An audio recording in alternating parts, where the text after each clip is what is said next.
On Christmas Day, my son locked the door and said, "You're no longer part of our family. Get out." I saw his wife laughing behind his back, but instead of getting angry, I just nodded, got in my car, and made one phone call. 5 minutes later, all the guests got up from the table and left, leaving them in an empty house. It was a betrayal that demanded justice, and I provided it by turning everything upside down. Before we continue, please subscribe to the channel and let us know where you are listening in the comments. Dad, why can't you be like Peter? He's a real man with real money. These words hit me like a sledgehammer to the chest. I froze on the threshold of the living room, looking at my son Cody, who was adjusting his expensive Rolex, one that probably costs more than my monthly pension. His designer jacket laid perfectly on his shoulders, tailored to measure his success. Everything about him screamed wealth I'd never had. "What did you just say to me?" My voice was quieter than I wanted it to be, a barely audible whisper. Cody rolled his eyes, the same gesture he'd made as a teenager when I'd asked him to clean his room. Only now he carried the weight of adult cruelty. "You heard me. Peter Mills has built an empire. Look at this place." He gestured dismissively at my modest furniture, at the worn but clean couch where I had spent countless evenings helping him with his homework. The blood boiled in my veins. Those nails paid for your college education, every nail. A college that barely helped me until I married Bethany. He straightened his silk tie with deliberate precision. Peter is the one who gave me real opportunities, real connections. And you've only slowed me down with your worker mentality. My hands shook as I gripped the doorframe. 40 years of double shifts, missed dinners, back pain. It all came down to me slowing him down. I made everything out of myself for you. And what do I have for it? A father who lives in a house that screams construction worker at everyone who comes to visit. Cody's laugh was sharp, cutting. "Do you know how embarrassed I am when Bethy's friends ask about my family? Peter owns half of Denver's commercial district." And you own what? Power tools. Something snapped inside me. The careful restraint I'd maintained for 37 years of parenthood had finally cracked. Out. I pointed to the front door with a firm finger. "Right now." Oh, please don't play the aggrieved father. "We both know I've outgrown this place." Outgrown you. Cody took measured steps toward the door, each one echoing with disdain. "Maybe it's time you accepted that some people are meant for bigger things." The door slammed so hard that my family photos shook on the mantelpiece. I was left standing in the sudden silence, contemplating what had just happened. My son, the boy I taught to ride a bike, the teenager I drove to every baseball practice, had just dismissed 40 years of my life as worthless. Outside, metallic scraping sounds came through the windows, footsteps on gravel. Something was being dragged across the concrete. Too emotionally exhausted to investigate, I sank into my favorite chair, the one with the small hole in the leather from Cody's childhood. Adventure with scissors. I went through my evening ritual like a ghost, hanging my work shirt in the closet with mechanical precision.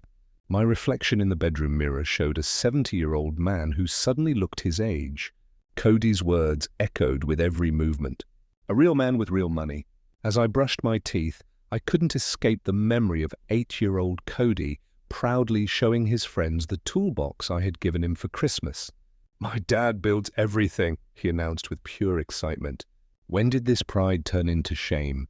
I remembered that night when I worked until 3 in the morning on the Henderson project, and then drove straight to Cody's high school graduation. Coffee-stained work-sea clothes and calloused hands. But I made it. Cody hugged me afterward, whispering, "Thanks for always being there for me, Dad." The same hands he had just rejected as symbols of mediocrity. Paying for college meant 18-hour days for 3 years straight.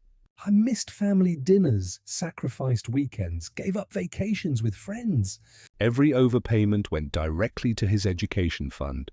"I want you to have the opportunities I never had," I told him, during those grueling years. He seemed grateful at the time, understanding the sacrifice, but everything changed when he visited Peter Mills's estate for the first time. I could still imagine that fall evening when he returned from Bethy's family dinner, his eyes burning with a hunger I had never seen before. "Dad, you should see Peter's house. It's like something out of a magazine, a wine cellar, marble floors, paintings worth more than our entire neighborhood." His voice was full of awe, but underneath it was something darker, envy. Then the comparisons began, at first subtle ones. "Peter says investment portfolios are more reliable than pension plans." Then bolder ones. "Maybe I should have studied business instead of engineering." Finally, the inquiring looks when he visited my modest home, as if he were seeing it with new critical eyes. Phone calls became shorter. Dinner invitations were fewer. "Sorry, Dad, Bethy's family is having an event," became his standard excuse. I tried not to notice how his voice changed when he spoke of Peter. Reverent, enthusiastic in the way he used to speak of me. Last Christmas he arrived an hour late with expensive gifts that seemed more like obligations than gestures of love. "Peter is teaching me about tax benefits," he said, as he unpacked the watch I'd been saving for months. Charitable contributions can be very strategic. Even my gifts became lessons in his new philosophy. I watched my son transform from a boy who was proud of his working-class father to a man who was ashamed of his background. Each visit revealed new changes, designer clothes, a practiced way of discussing stock options, casual mentions of exclusive clubs and business lunches. Today's confrontation was not a sudden brutality. It was the inevitable conclusion of years of growing distance. Peter Mills didn't just get a son-in-law, he stole my son. Perhaps not out of spite, but because of the simple fact of existing in a world where my sacrifices seemed insignificant. Lying in bed, I looked up at the ceiling and tried to remember the last time Cody had asked about my day, my health, my happiness. The silence stretched back months, maybe years. When had I become unimportant to the boy around whom I had built my entire life? The house creaked around me with familiar sounds, the wood settling, the foundation shifting, the gentle protests of the house that had protected us through storms and holidays. This house, which Cody now considered shameful, had been his refuge during every childhood crisis. Sleep finally overtook me around midnight, but even in my sleep, I couldn't escape the echo of his words. Some people are meant for greater things. Obviously, I was not one of them. Morning light seeped through the bedroom curtains, harsh and unforgiving. My joints protested as I rolled out of bed, every movement a reminder that 70 years had taken its toll. The digital clock read 8:15 a.m., later than usual, but yesterday's emotional beating had exhausted me more than any physical labor. I trudged to the bathroom, avoiding my reflection in the mirror. Coffee called out to me from the kitchen, promising the caffeine I needed to face another day in this new reality where my son saw me as an embarrassment. The morning routine seemed foreign after yesterday's shock. Pulling on a worn flannel shirt and work jeans, I went through the motions of getting dressed while my mind replayed snippets of Cody's cruel words, worker mentality. The phrase stuck like a thorn in my skin. The December snow had fallen overnight, covering my modest neighborhood in a pristine whiteness that made everything appear cleaner than it really was. The familiar ritual of brewing coffee and getting the morning paper from the porch, usually grounded me, gave structure to days that sometimes felt empty after retirement. But as I stepped outside into the crisp Colorado air, I immediately noticed something unusual. My mailbox, a simple black metal one I had installed 15 years ago, was crooked on a post, the other door hanging open at an unnatural angle. I approached slowly, my breath forming little clouds in the frosty air. The damage was not accidental. Someone had taken a baseball bat or a crowbar, bending the metal deliberately, maliciously. Fresh scratches disfigured the surface, and the pole itself was loose, tilting the entire structure toward the street. "Damn kids," I muttered. Although something about the precision of the destruction didn't seem random. This was not a teenage prank. It was purposeful, personal. The memory of yesterday's metallic scraping sound suddenly made sense. I bent down to examine the base, my knees protesting the movement. Footprints in the snow around the mailbox, size 10 or 11 boots, adult prints. The cold penetrated my clothes as I tried to reconstruct what had happened after Cody left. As I walked back to the house with the newspaper under my arm, I felt an unfamiliar sensation crawling up my spine, an uneasiness. In 40 years of living in this neighborhood, I'd never been targeted for vandalism. The timing seemed too convenient to be a coincidence. In my warm kitchen, I poured coffee into my favorite cup and opened the newspaper on the table.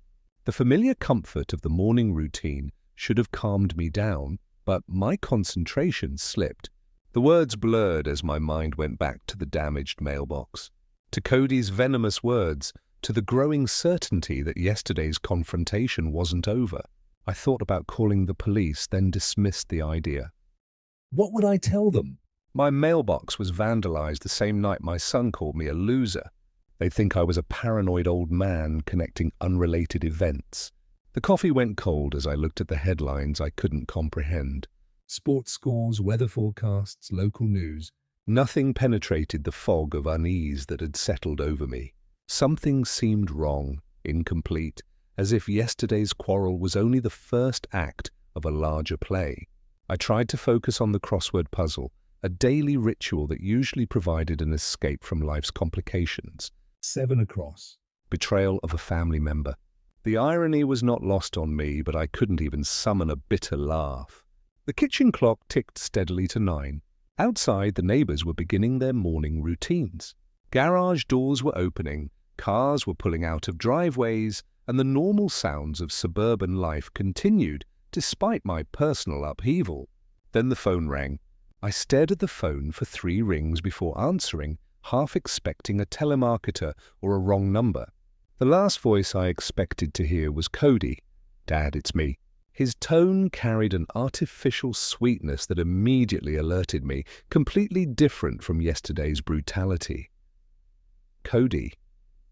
I kept my voice neutral, not knowing where this conversation would go. Listen, I've been thinking about what happened yesterday all night. I completely overreacted. The words flowed too smoothly, too rehearsed. I said things I didn't mean, and I'm truly sorry. My grip on the phone tightened. After 40 years of parenting, I knew when Cody was lying, and it seemed like an art form. "You seem pretty clear about your feelings." No, that's exactly it. I was stressed about work, about money, about everything. "You know what Bethany family can be like." He laughed, but it sounded hollow. Something cold settled in my stomach. The Cody of yesterday had been brutal, but honest. This version seemed dangerous in its deception. Actually, he continued, that's why I'm calling.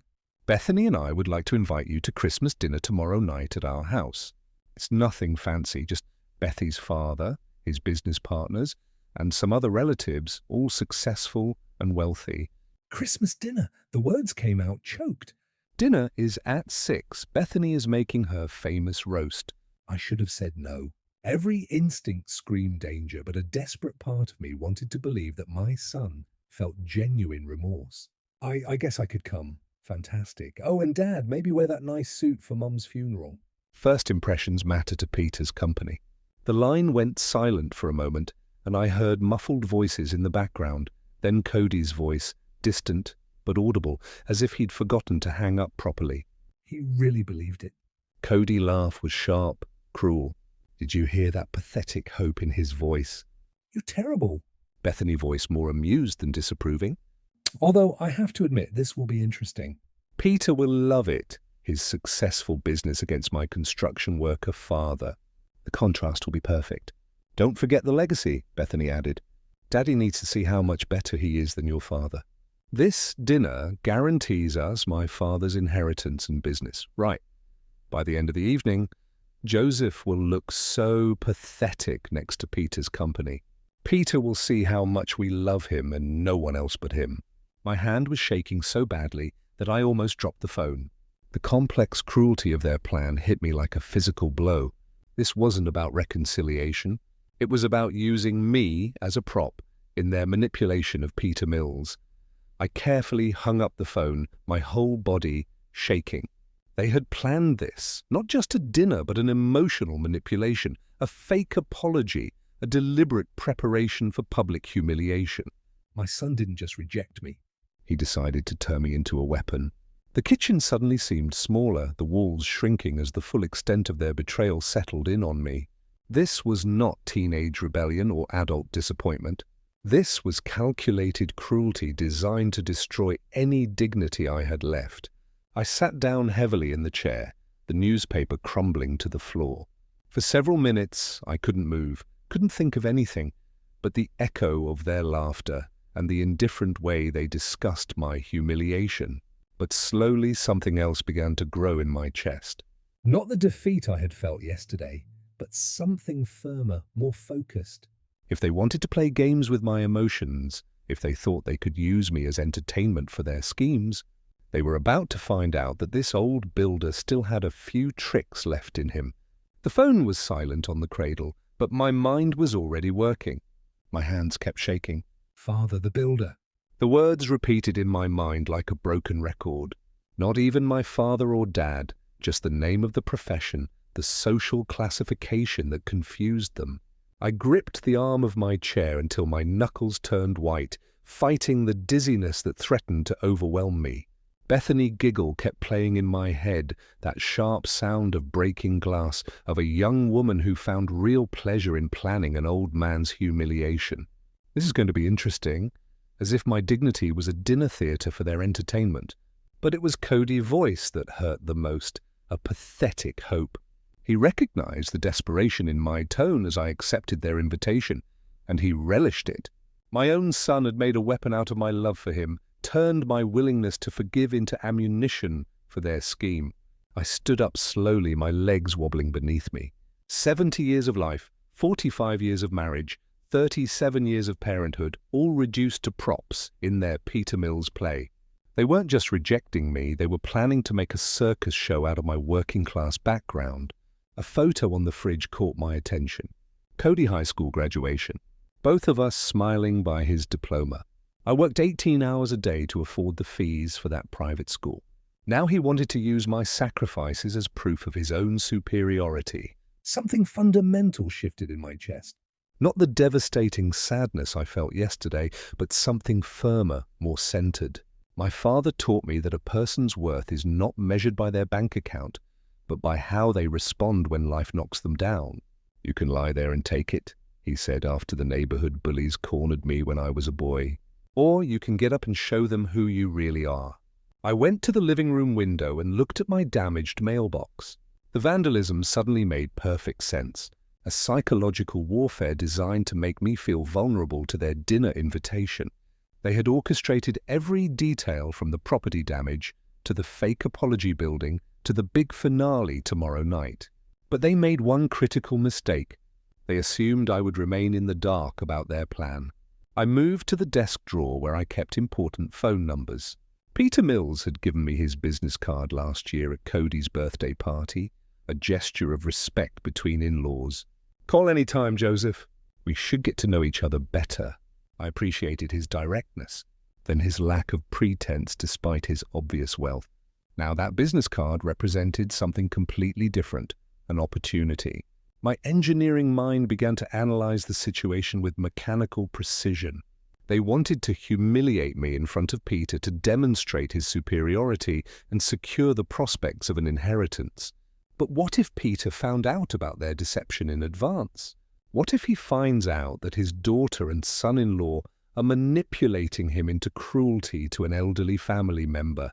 Peter Mills did not build his business empire by tolerating dishonesty. From our brief conversations, I recognized a man who valued honesty above social careerism. He would not have appreciated being used as an unwitting participant in psychological abuse. The phone number seemed to pulse with possibilities as I held the card. One conversation could change everything. Not revenge exactly, but justice, ensuring that manipulative schemes meet appropriate consequences. Peter Mills would not have built his business empire by tolerating dishonesty. From our brief conversations, I recognized a man who valued integrity above social careerism. He would not appreciate being used as an unwitting participant in psychological abuse. I checked the kitchen clock. It was 9 in the morning. Peter would already be in the office, probably reviewing contracts or planning business strategy. A good time to call a fellow businessman, even a retired one.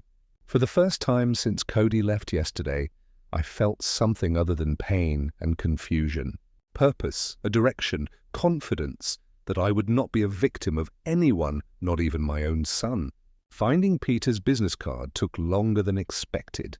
I carefully filed it in my desk organizer, sandwiched between insurance documents and warranty information, a precise organization that had served me well for decades of engineering projects. My hands stopped shaking, replaced by the steady concentration I once brought to reviewing blueprints and construction schedules. The card felt substantial between my fingers, expensive cardboard that spoke of success earned, not inherited. Mills Commercial Development. Peter Mills, Director. Below that was his direct office number and cell phone number. 2 ways to reach a man who didn't hide behind secretaries or assistants. I settled into my reading chair, which had a clear view of both the front window and the kitchen clock, and picked up the phone. The strategy required careful timing. I understood that accuracy was more important than speed. What exactly was I supposed to say to him?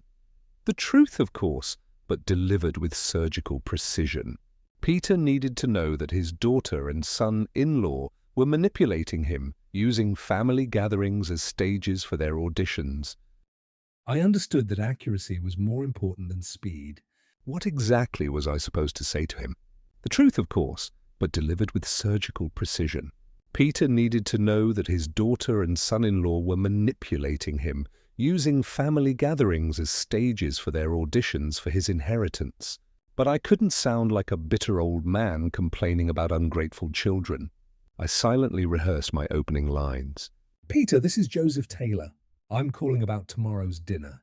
Too formal. Hi, Peter. Joseph here. We need to talk about Cody and Bethany. Too confrontational. The approach had to balance urgency with respect, honesty with diplomacy. The facts were simple. I had accidentally overheard a conversation that revealed their true intentions for tomorrow's dinner. They planned to humiliate me in front of him to demonstrate their superiority and advance their inheritance prospects. They even damaged my property to psychologically soften me up. I needed trust, which meant acknowledging my own emotional interest while maintaining objectivity. Peter, I know this puts you in an awkward position, but I thought you deserved to know what they're planning, appealing to his sense of fairness, not asking him to take sides. One potential complication troubled me. What if Bethany was with him? Father-daughter breakfasts were not unusual in family businesses.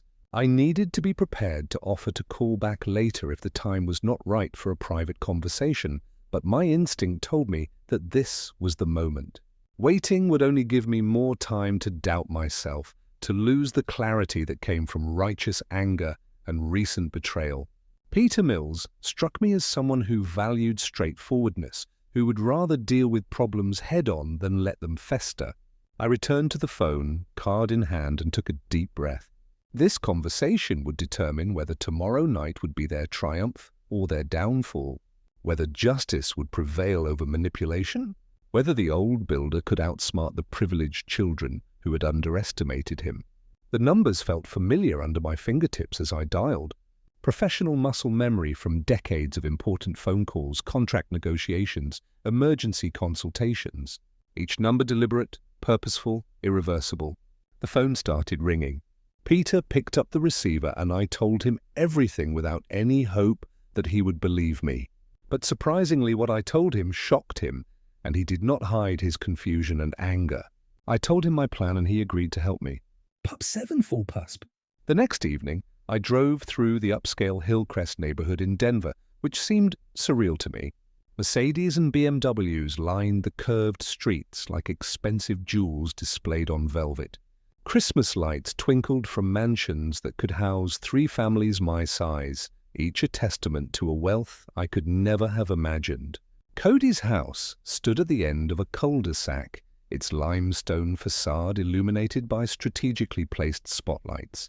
Peter's black Bentley dominated the circular driveway, surrounded by other luxury cars that probably cost more than my annual pension.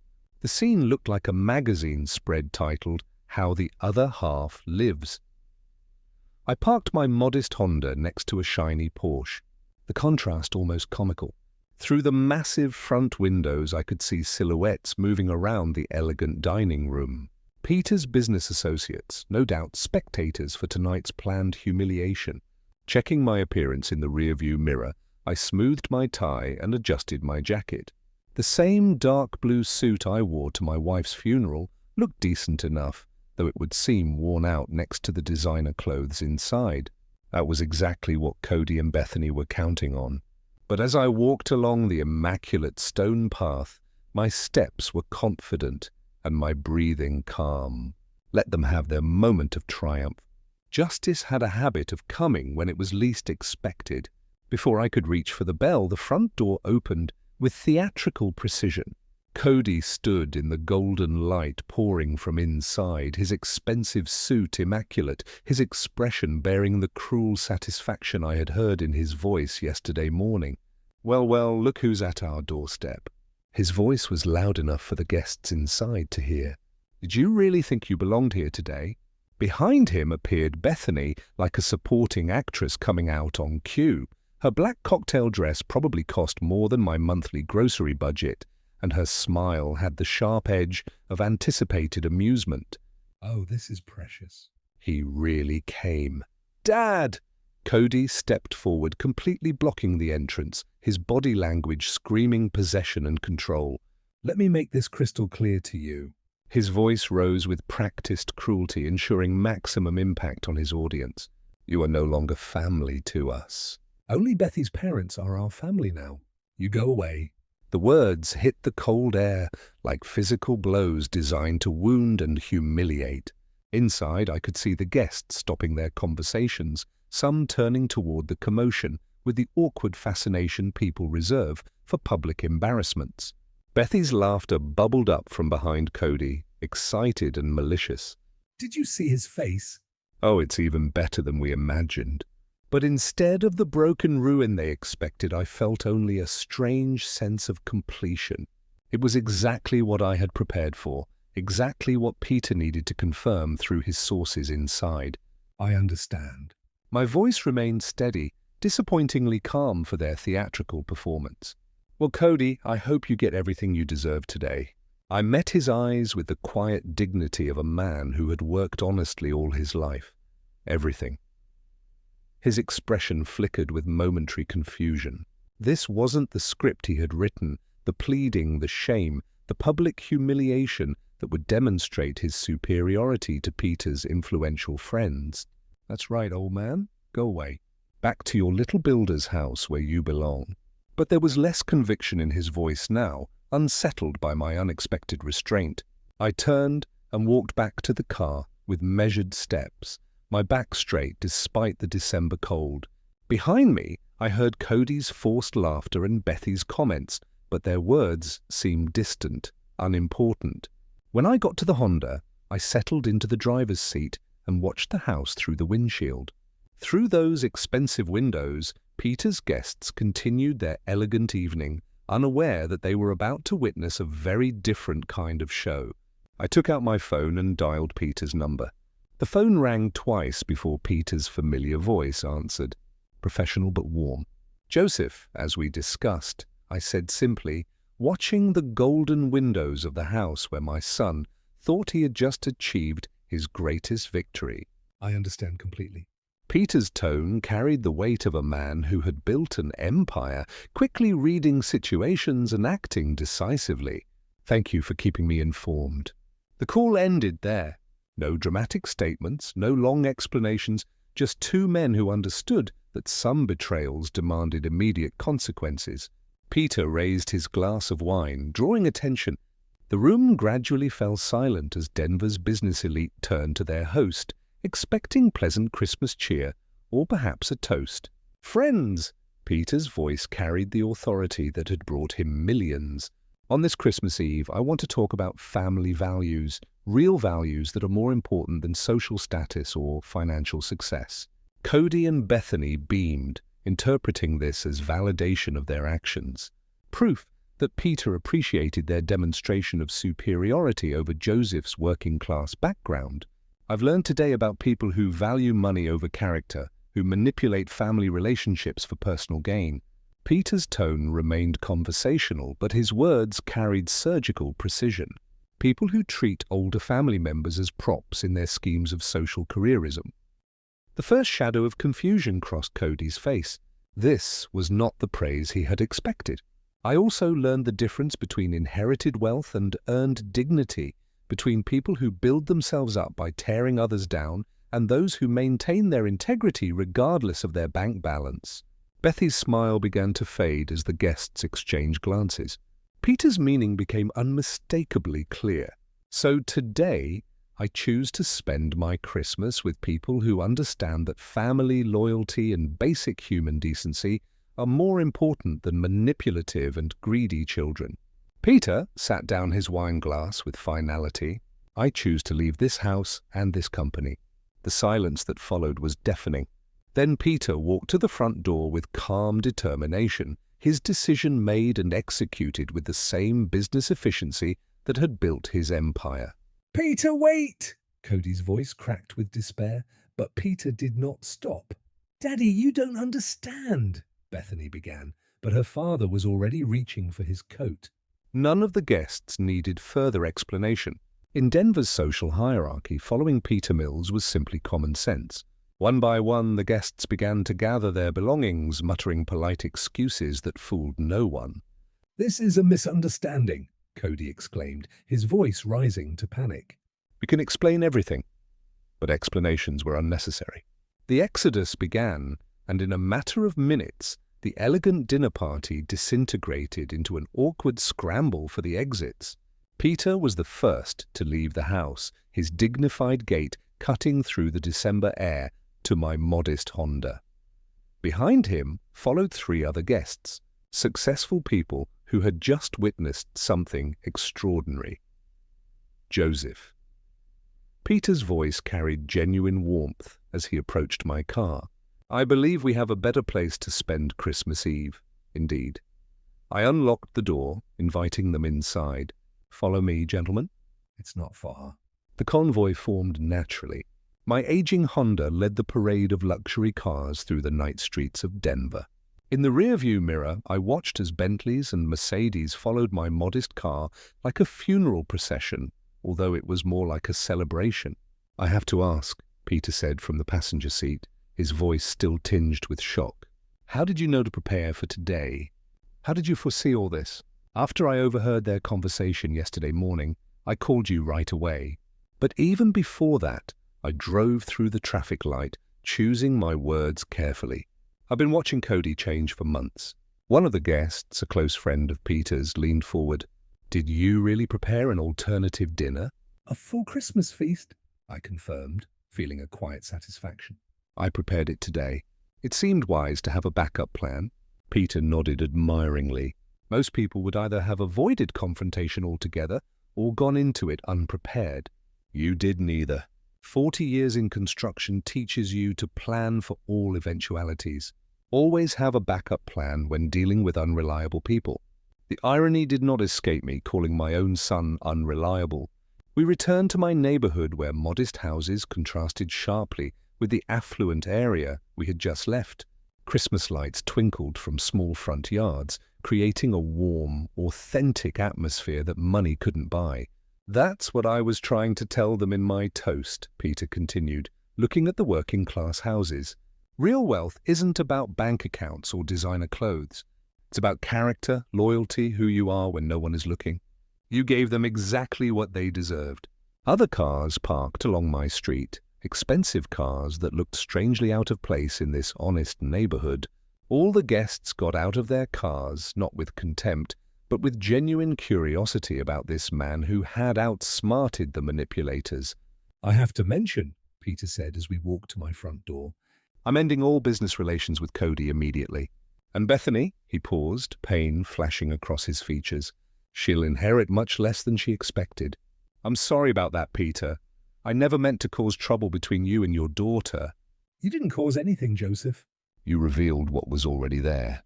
He stopped at my front steps, looking back at the cars lined up behind us. "These people," he pointed to all the people surrounding us. "They respect what you did today. So do I.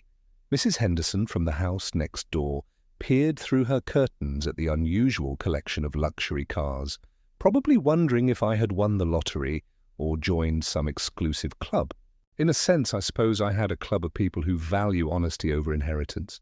"Welcome to my home," I said, taking out my house keys. Warm light poured through the windows onto the front porch, and I could see my dining table set for the exact number of people now standing behind me. The evening was far from over. Opening my front door felt like unveiling a masterpiece. Warm light poured out of my modest living room, revealing the Christmas tree I had decorated with ornaments collected over decades of marriage and parenthood. The dining table, visible through the archway, was set for 8 with my wife's finest china. Beautiful tableware I had almost forgotten about. My God, Joseph. Peter entered first, his gaze taking in every detail. "Did you really prepare all this?" "I started cooking at noon," I replied, helping the guests with their coats. It seemed like the right thing to do. The house smelled of roasted turkey, sage stuffing, and apple pie, aromas that spoke of a real holiday, not a social performance. In my kitchen, the dishes were waiting on the counter, everything perfectly timed and ready to serve. All the guests moved through my house with respectful admiration, looking at family photos and admiring the authentic Christmas decorations. They were successful people, Peter's relatives and partners, accustomed to luxury, but they seemed more comfortable here than at Cody's expensive exhibition. "It feels like Christmas," one of them commented, settling into my favorite chair. "Real Christmas, not some magazine spread."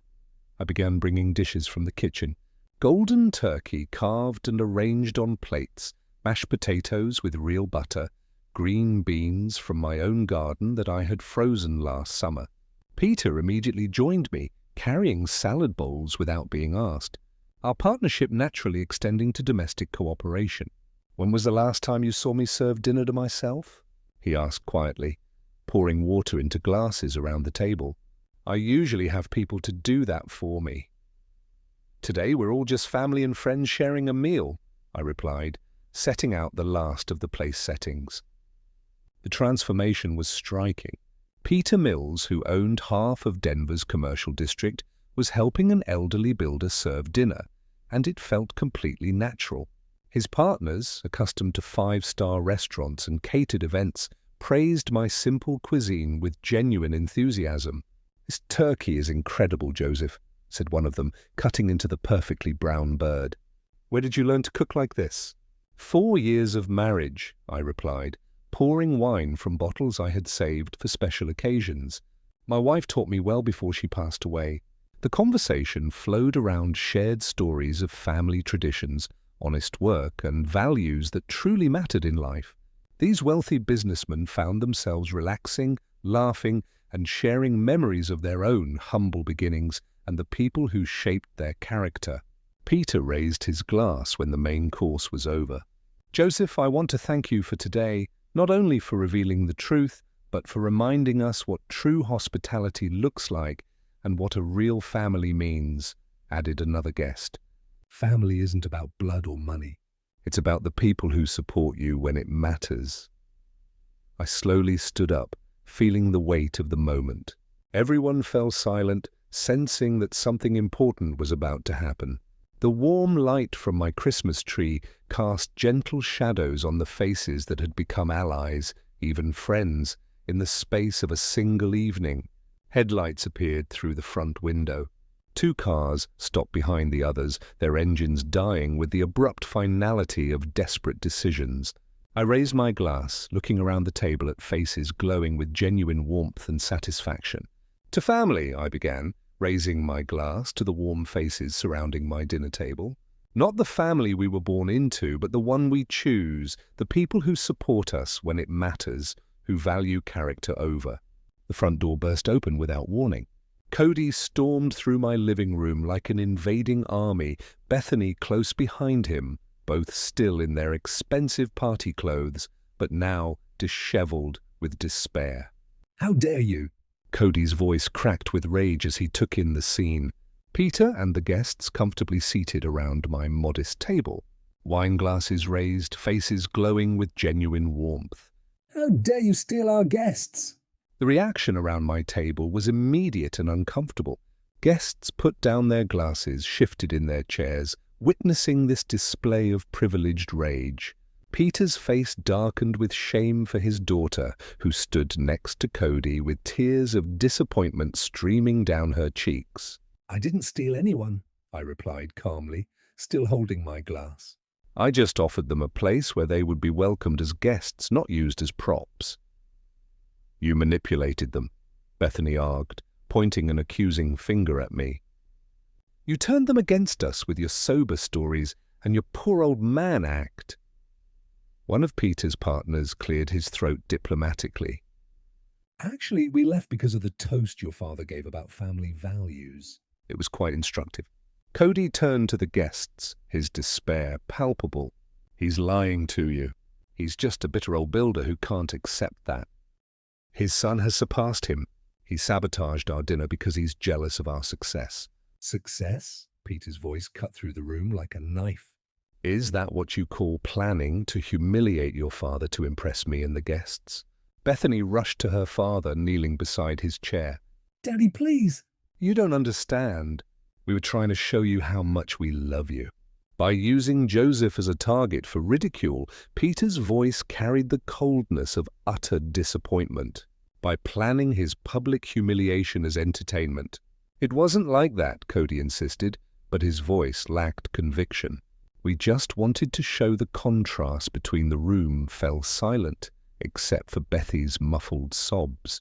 Around the table, faces showed a mixture of sympathy for my situation and disgusted at the young couple's behavior.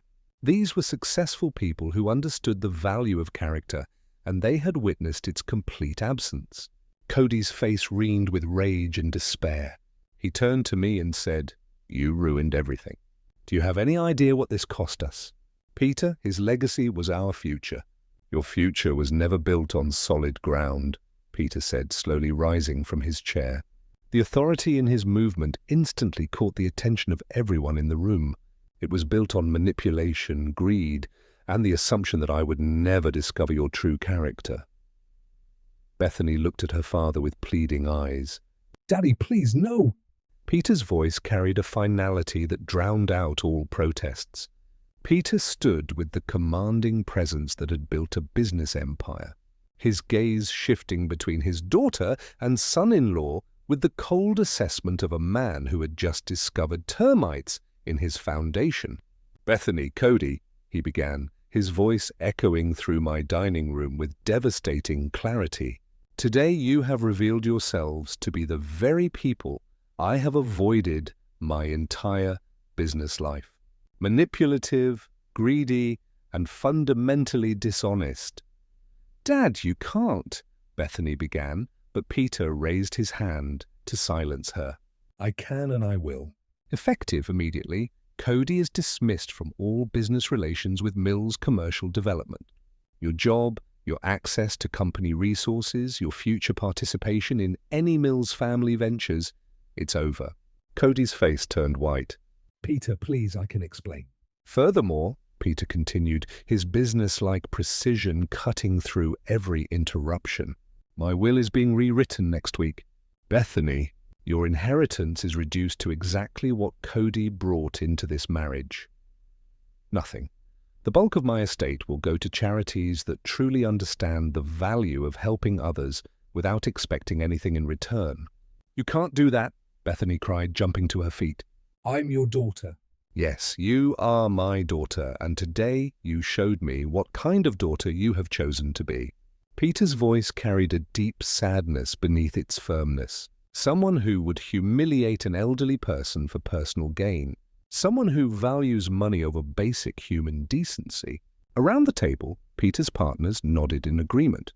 These were people who had achieved success through character as much as ambition, and they recognized justice when they saw it. Cody made one last desperate attempt. It's all his fault, he pointed at me with trembling hands. He turned you against us. He poisoned your mind with lies. Joseph told me the truth, Peter replied simply. Something you two seem incapable of doing. I slowly stood up, feeling the weight of justification, but also the responsibility it carried. Cody, I'm sorry it came to this. I really am. But you chose this path when you decided that my love for you was something to be exploited, not cherished. Keep your fake sympathy, Cody hissed, but his voice was breaking. You ruined our lives. No, I said quietly. You did that yourselves. I just made sure that the consequences finally caught up with your choices. Bethany grabbed Cody's arm, pulling him toward the door. Let's go. We don't need them. We don't need any of them. But even as she spoke, reality set in. Without Peter's business, without his inheritance, without the connections they had just pushed away, they had very little left except each other and the consequences of their actions. They left without a word, the front door closing behind them with the finality of the end of a chapter. The silence that followed felt different from the awkward tension of their presence. It was the silence of justice done, of order restored. Peter sat back heavily, suddenly looking his 65 years. Joseph, I owe you a deep apology, not only for their behavior, but for not seeing it sooner. No apology necessary, I replied, settling back into my chair. Sometimes we see what we hope to see in the people we love. One of the guests raised his glass again to true family values and to the people who live by them instead of just talking about them. And to second chances, added Peter, looking around the table with genuine enthusiasm. Sometimes the family we need is not the one we were born into, but the one we are lucky enough to find. I raised my glass one last time, looking at the faces that had become friends through the crucible of this strange evening. For Christmas Eve, I said simply, and for reminding me that character, not wealth, makes life rich. Outside, snow began to fall on the quiet neighborhood, covering the footprints of those who had left and blessing those who had decided to stay. If you like this story, please like this video, subscribe to the channel, and share your impressions of this story in the comments. To listen to the next story, click on the box on the left. Thank you for watching.